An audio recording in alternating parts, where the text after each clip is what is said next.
Welcome to CKLA Knowledge 4, Lesson 6, Writing in Ancient Egypt.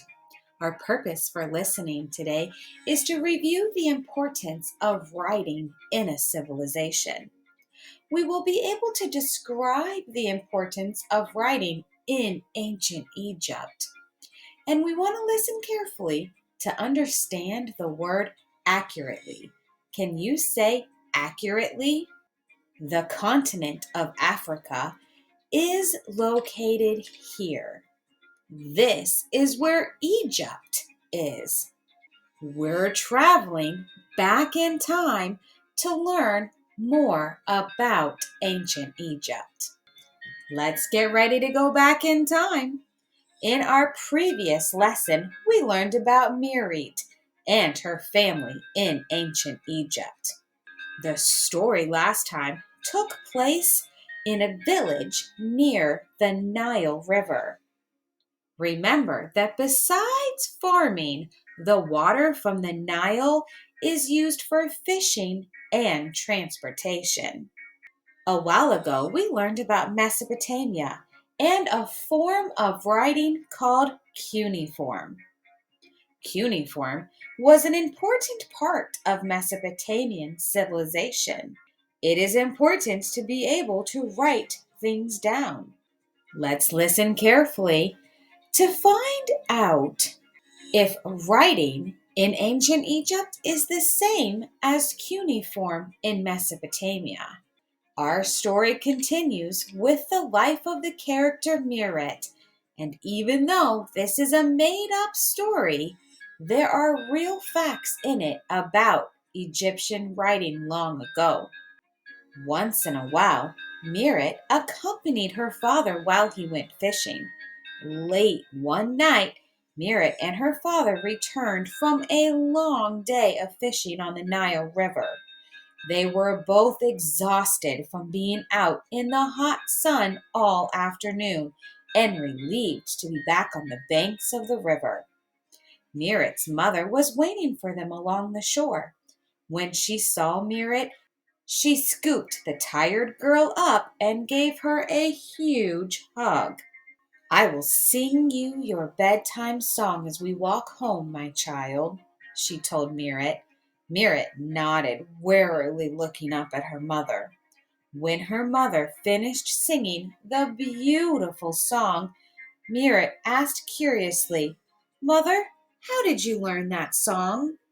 "I learned it from my mother, who learned it from her mother," Miret's mother replied. "I learned everything I needed to know by listening to my mother. I will teach you everything you need to know, and I hope that you will be able to listen well." "I will," Miret answered. "But isn't there another way to pass on information?" "Why, yes," Miret's mother answered. "The kings and scribes know how to draw symbols called hieroglyphs. These represent the words we say. Then someone else can come along and read these symbols much later and understand exactly what was written." "But why would we need to write things down when we can just pass them on by talking?" Miret inquired. "Sometimes messages need to be carried by messengers over long distances," Miret's mother explained. "And in the time it took to travel great distances, the messenger sometimes forgot the messages or got some of the words mixed up when they tried to repeat them." "That is not good," Miret explained. "Then the person could get the wrong message." "Exactly," Miret's mother continued. "However, when the message is written down, there is no chance that the messenger will forget the message or get it mixed up. This is one reason why reading and writing are so important. We Egyptians decided it was important to write things down accurately or correctly without any mistakes."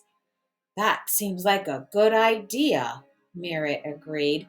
"So writing things down using symbols helps messengers deliver the correct message.